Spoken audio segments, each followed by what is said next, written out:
প্রিয় বন্ধুরা, আজ আমরা আপনাদের এমন একটি বাক্য শোনাবো যা শুনে আপনারা খুশি হয়ে যাবেন। বন্ধুরা, এক গরিব ছেলে ৭০ বছরের এক ধনী মহিলার সাথে বিয়ে করে ফেলে, কিন্তু ৭ দিন পর যখন সে বাসরাতের জন্য সেই ৭০ বছরের নিজের স্ত্রীর কাছে পৌঁছায়, তখন সেই মহিলাকে দেখে সে চমকে যায়। কারণ সেই বৃদ্ধ মহিলার ভঙ্গি এমন ছিল যা তেজ আর দেহ ১৮ বছরের বয়সেও পাওয়া যায় না, তা তার মধ্যে ছিল। কিন্তু করণ যা করল তা কেউ কল্পনাও করতে পারবে না। বন্ধুরা, করণ নামের এক ছেলে, যার ওপর বাড়ির দায়িত্ব দিনকে দিন বেড়ে চলেছিল। বাবার মৃত্যুর পর সারা বাড়ির বোঝা ও দায়িত্ব হঠাৎ করে করণের কাঁধে এসে পড়ে। তার বৃদ্ধ মা রেখা এক লালাজ রোগে ভুগছিলেন। তার চিকিৎসার জন্য অনেক টাকা খরচ হয়, যার ফলে তাদের সঞ্চিত সব টাকা শেষ হয়ে যায়। ১৭ বছরের ছোট বোন মনীষা তখনও স্কুলে পড়ত। তার পড়াশোনা, বইপত্র, ফিস সবকিছু খুব ভারী পড়ছিল। করণের বয়স ছিল মাত্র ২০ বছর, কিন্তু জীবনের সংকটগুলো তাকে সময়ের আগেই খুব দায়িত্বশীল করে তোলে। দিনরাত পড়াশোনা আর পরিশ্রমের সাথে ছোটোখাটো কাজ করে কোনোভাবে বাড়ি চলছিল। তার মুখে সবসময় চিন্তার ছাপ, আর শরীর দুর্বল আর চোখের নিচে কালো দাগ স্পষ্ট বলে দিচ্ছিল যে সে ভিতর থেকে কতটা ভেঙে পড়েছে। সময়ের আগেই তার খুশি, স্বপ্ন আর স্বাধীনতা কেড়ে নেওয়া হয়েছিল। ঋণদাতাদের হুমকি প্রতিদিন শুনতে হতো। একদিন সে এক চায়ের দোকানে গেল, যেখানে সস্তায় চা পাওয়া যায়। করণ ভাবতে লাগলো চা খেয়ে চলে যাব। সে পকেটে হাত দিয়ে টাকা বার করে গুনতে লাগলো। টাকা গুনতে গুনতে হঠাৎ তার নজর সামনে দাঁড়ানো এক মহিলার উপর পড়ে, যিনি তাকে খুব মনোযোগ দিয়ে দেখছিলেন। তিনি চোখ দিয়ে যেন কিছু বলতে চাইছিলেন। তার নাম ছিল ববিতা কাপুর। ববিতা কাপুর ব্যবসায়িক জগতের একজন বিখ্যাত ব্যক্তিত্ব ছিলেন, যিনি ব্যবসার দিক থেকে প্রসিদ্ধ ছিলেন। যেমন তার নাম তেমনই তার কাজ। খুব দামি শাড়ি আর দামি গয়না পরিহিত ছিলেন। ববিতা কাপুর করণকে বললেন, তুমি কি করণ মেহতা? করণ বিস্ময়ে তার দিকে চাইল এবং মাথা হেট করে বলল, হ্যাঁ, আমি করণ মেহতা। তার কণ্ঠ শুনে বোঝা যাচ্ছিল যে সে খুব ক্লান্ত। ববিতা কাপুর তার দিকে গভীরভাবে তাকিয়ে থাকলেন, আর তারপর আস্তে করে বললেন, আমি জানি এখন তোমার জীবনে কি চলছে। তুমি এই মুহূর্তে খুবই বিপদে আছো। করণ বিস্ময়ে বলল, আমি কিছুই বুঝতে পারছি না। তিনি বললেন, আমার বলার মানে হচ্ছে তোমার মায়ের অসুস্থতা, বোনের পড়াশোনা আর ঋণ, এইসব নিয়ে তুমি চিন্তিত। তুমি এত পরিশ্রম করেও সবকিছু আগের মতোই আছে, কোনো পরিবর্তন আসছে না। এটা শুনে করণের হৃদয় দ্রুত ধকধক করতে লাগলো। একজন অচেনা মহিলা তার জীবন সম্পর্কে এত কিছু কিভাবে জানেন? সে সংকোচ করে জিজ্ঞেস করল, আপনি কে, আর এত কিছু আমার সম্পর্কে কিভাবে জানলেন? ববিতা হেসে বললেন, যদি তুমি চাও তোমার দিন বদলে যাক, তাহলে তুমি আমাকে বিয়ে করো। এটা শুনে করণের গায়ে কাঁটা দিয়ে উঠল। করণ বলল, আপনি এটা কেমন কথা বলছেন? ববিতা আবার স্পষ্টভাবে বললেন, আমি তোমাকে বিয়ে করতে চাই। শেষমেশ ৭০ বছরের এক বৃদ্ধা মহিলা ২০ বছরের এক যুবকের সাথে কেন বিয়ে করতে চাইছে? করণ বলল, এটা কেমন মজা করছেন? ববিতা বললেন, মজা নয়, তোমার জন্য একটা প্রস্তাব। যদি মেনে নাও তাহলে তোমার মায়ের চিকিৎসা করাবো, তোমার বোনকেও পড়াবো এবং তোমার সব ঋণ শোধ করব। এদের সমস্ত দায়িত্ব আমার। আমি তোমাকে সব সমস্যা থেকে মুক্ত করে দেব। তোমার জীবন অসাধারণ হয়ে যাবে। করণের মাথায় অনেক প্রশ্ন ঘুরতে লাগলো। সে একটা গভীর নিঃশ্বাস নিয়ে জিজ্ঞেস করল, এর বিনিময়ে আমাকে কি করতে হবে? ববিতা কাপুর সঙ্গে সঙ্গে উত্তর দিলেন, এর বদলে তোমাকে আমাকে বিয়ে করতে হবে। এটা লিখিতভাবে হবে। বিয়ের পরেও তোমার স্বাধীনতায় কোনো আঁচ আসবে না। তুমি তোমার জীবন তোমার মতো করে চালাতে পারবে, কিন্তু তোমাকে আমার কিছু শর্ত মানতে হবে।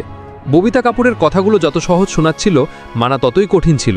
সে তার কথা শুনে সেখান থেকে চলে গেল। ববিতা কাপুরও তার দামি গাড়িতে উঠে চলে গেলেন। কয়েকদিন কেটে গেল, কিন্তু সে তার পরিবারের অবস্থার সামনে অসহায় হয়ে পড়ল, আর ঋণদাতারা দিনরাত বেঁচে থাকা কষ্টকর করে তুলল। সে ভাবতে লাগলো, যদি আমি সেই ধনী মহিলার কথা মেনে নিই, তাহলে আমার মায়ের প্রাণ বাঁচতে পারে এবং আমার বোনের জীবনও গড়ে উঠতে পারে। সে অনেক অসহায় হয়ে ববিতার কাছে পৌঁছালো এবং তার সব শর্ত মেনে করণ তাকে বিয়ে করল। কিছু সাক্ষীর উপস্থিতিতে প্রয়োজনীয় কাগজে তাদের দুজনের স্বাক্ষর হয় এবং দুজনের বিয়ে সাদামাটাভাবে হয়ে গেল। প্রথমবার সে কোনো প্রাসাদে পা রাখল। তার হৃদয়ে অদ্ভুত এক উদ্বেগ হচ্ছিল। করণের বিশ্বাস হচ্ছিল না যে তার বিয়ে হয়েছে বিশ্বের অন্যতম ধনী নারীর সাথে। এখনই প্রাসাদ তার কাছে মনে হচ্ছিল যেন কোনো রাজার মহল। সেই প্রাসাদের চারপাশে তাকিয়ে দেখে তার চোখ বিস্ময়ে খুলে রইল। আলিশান আসবাব, উঁচু ছাদ, সাদা মার্বেলের চকচকে মেঝে, দেয়ালে সজ্জার জিনিসপত্র, যতটা রাজকীয় প্রাসাদ ছিল তাতে ততটাই চাঞ্চল্য ছিল। করণ বুঝতে পারল এটি কোনো সাধারণ মহিলা নয়। সেখানে চাকর বাকররাও ববিতার প্রতিটি আদেশের জন্য অপেক্ষা করত।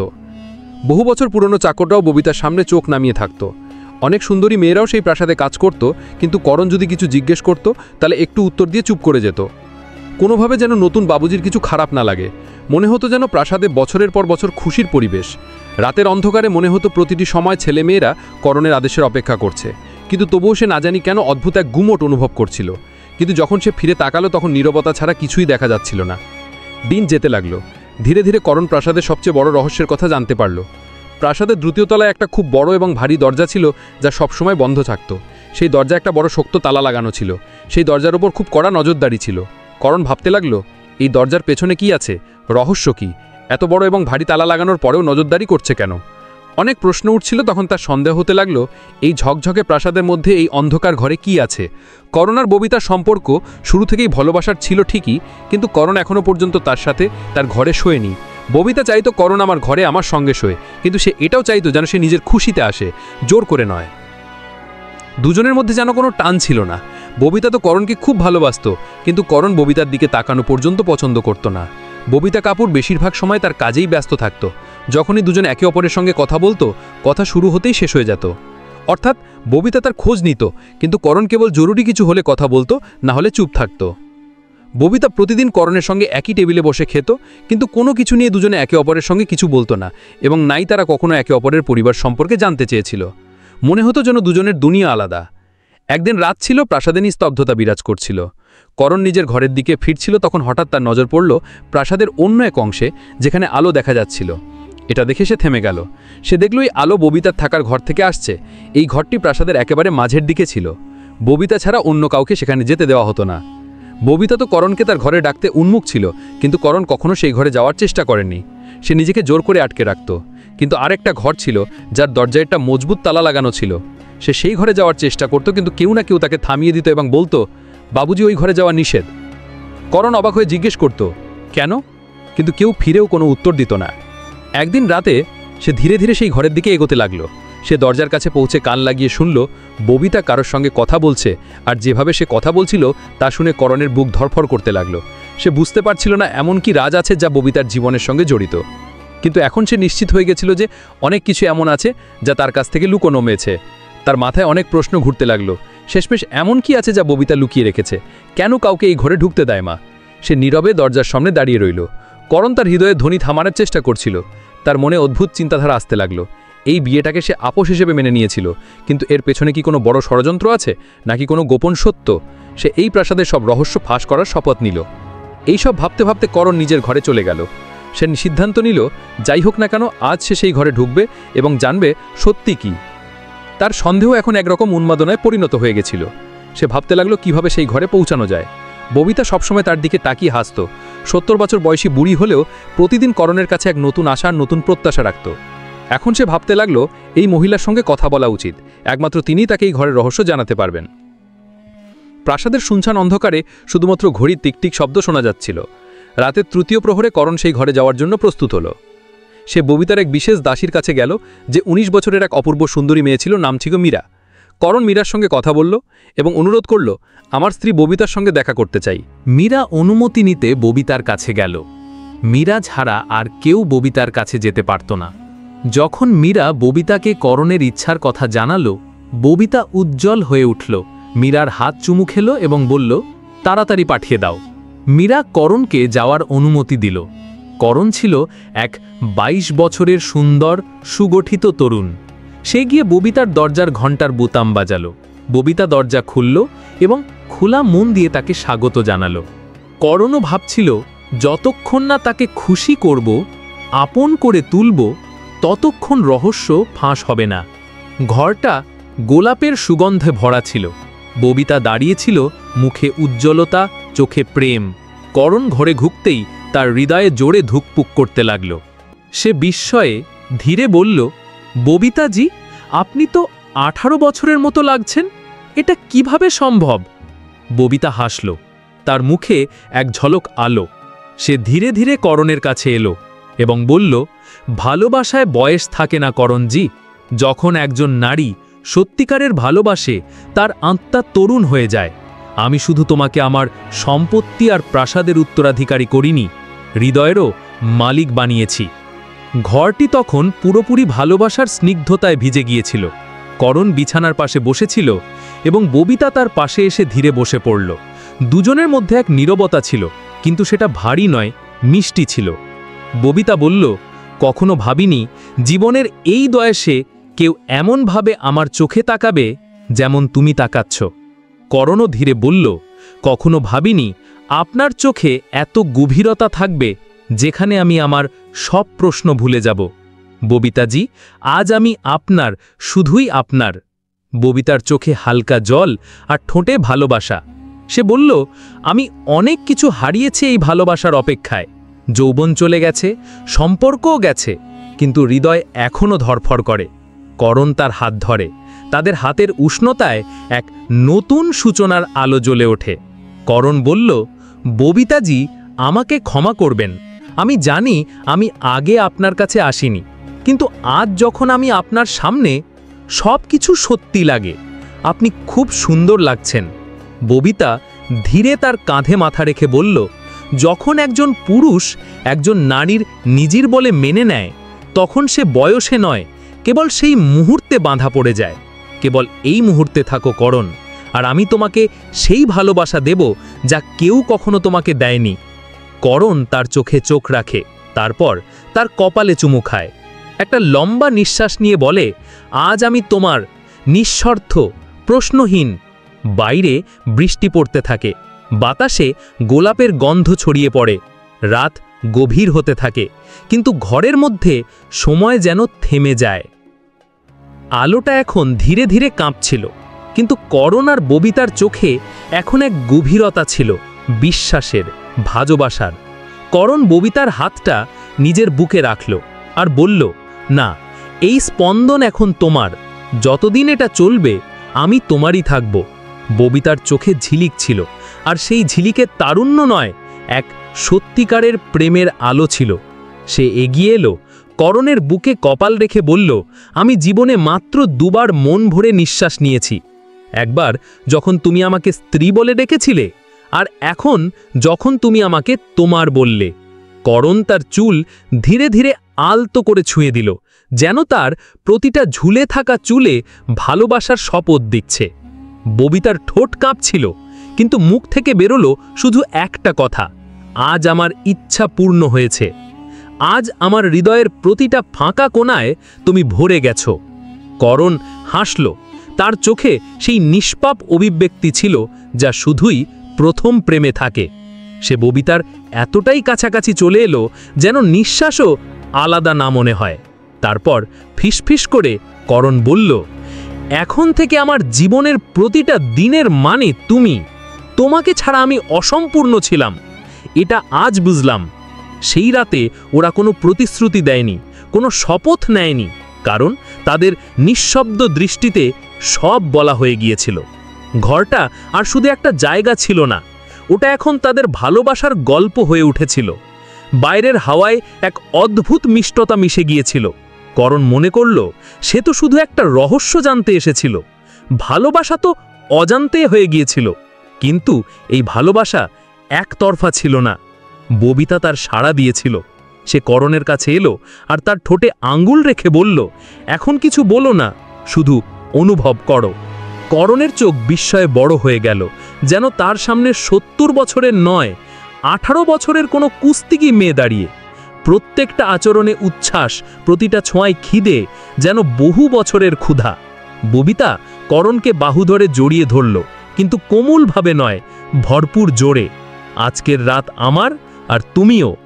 করণকে কিছুই করতে হয়নি, সে নিজেই প্রেমে ডুবে গিয়েছিল। ভালোবাসার সমুদ্রটা ববিতাই তুলে আনলো, আর করণ তাতে ভেসে গেল। সেই রাতটা ছিল হাভেলির সবচেয়ে জীবন্ত রাত।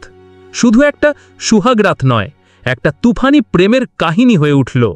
সকাল হলে কাজের মেয়েরা কানে কানে বলতে লাগলো, আজ তো মালকিন নিজেই যৌবনের দৃষ্টান্ত হয়ে উঠলেন, আর এখন তো মালকিজিও প্রেমে দাস হয়ে গেছেন।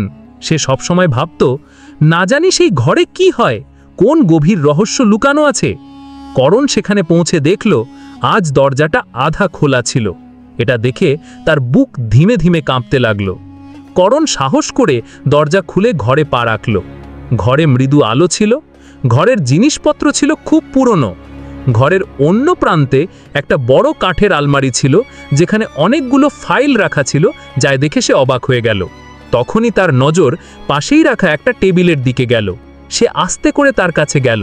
তার চোখ পড়ল একটা মোটা খামের ওপর, যার কোনা হলুদ হয়ে গেছে। মনে হচ্ছিল একে বারবার ছোঁয়া হয়েছে। সে খামটা তুলে খুলল।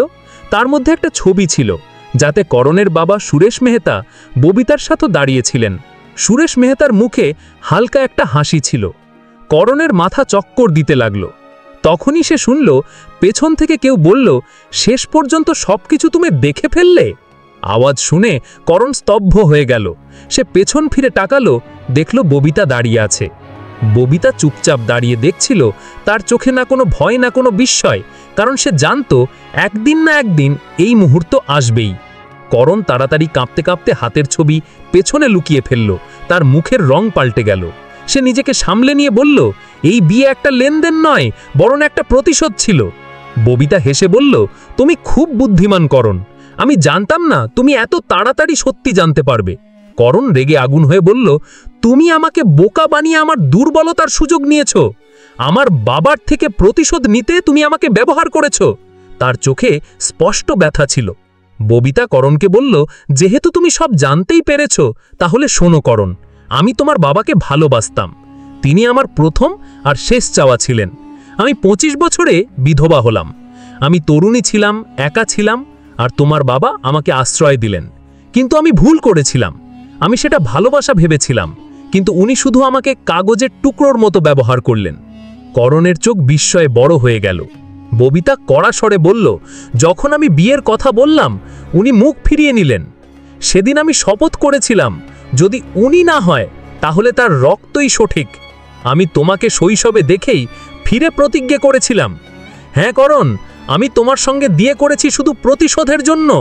তোমার বাবা যা আমার সঙ্গে করেছে তার জ্বালা আমি বছরের পর বছর বুকে নিয়ে বেঁচেছি।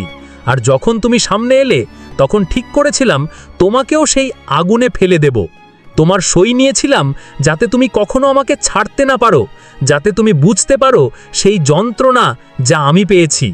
সে একটু থামল, তারপর আস্তে করে হেসে বলল, কিন্তু করণ, তুমি আমাকে ঠকাওনি, তাই আমি আমার সব কিছু তোমায় দিয়ে দিয়েছি।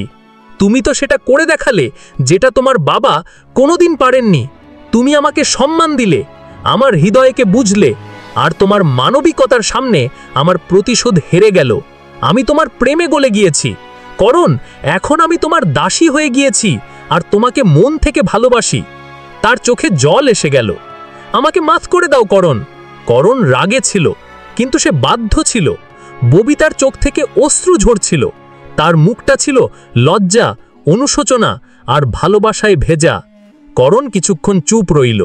তার চোখে ববিতার প্রতি রাগের বদলে এখন কোমল ভালোবাসা ছিল। করণ আস্তে কাঁপতে কাঁপতে গল্লা ববিতার কাঁপটা কোনোই ধরে তাকে নিজের বুকে জড়িয়ে ধরল। করণ ফিসফিস করে বলল, তুমি আমাকে বন্দি করতে চেয়েছিলে, কিন্তু নিজেই আমার প্রেমের বন্দি হয়ে গেলে ববিতা। তোমার প্রতিশোধ, তোমার ঘৃণা সব হার মেনেছে, কিন্তু আজ তোমার চোখে যা আছে তা প্রেম। করণ এগিয়ে গিয়ে ববিতার কাপটা কোনোই ধরে তাকে নিজের বুকে জড়িয়ে ধরল। করণ ফিসফিস করে বলল, আমি তোমাকে ক্ষমা করছি, কারণ তোমার মন এখন পরিষ্কার, আর আমি সেটা পেয়ে গিয়েছি। ববিতা কেঁদে ফেলল। করণের বুকে লেগে বলল, এখন যদি মৃত্যু এসে যায় তাও আফসোস নেই। তোমার প্রেম পেয়েছি করণ, তোমায় পেয়েছি। সে করণ সেই হাবেলিতে এক রাজা হয়ে থাকতে লাগল। একদিন ববিতা খুব অসুস্থ হলো, আর সপ্তাহের মধ্যেই চিরতরে চলে গেল। তার অন্ত্যেষ্টির সময় করণ শুধু বলল, আমি তোমাকে ক্ষমা করি, তুমি আমায় ক্ষমা করে দিও ববিতা। গল্প এখানেই শেষ নয়। ববিতার 19 বছরের দাসী মীরা, যে নীরবে করণের সেবা করত, প্রত্যেক বাঁকে তার সঙ্গে ছিল, এখন ধীরে ধীরে করণের কাছাকাছি আসতে লাগল। ধীরে ধীরে তাদের সম্পর্ক ছায়া থেকে আলোতে এসে দাঁড়ালো। করণ মীরাকে বিয়ে করল। এখন হাভেলি ছিল তার, কিন্তু একা নয়, তার মা আর বোনও এখন সেই প্রাসাদে থাকত, যেখানে একসময় ববিতার অপূর্ণ প্রেম প্রতিধ্বনিত হতো। এখন সেখানে ছিল মীরার হাসি আর করণের প্রশান্তিময় জীবন। বন্ধুরা, এই ছিল আজকের ভিডিও। ভালো লেগে থাকলে লাইক করুন, চ্যানেলটি সাবস্ক্রাইব করুন আর বেল আইকন টিপুন। ধন্যবাদ।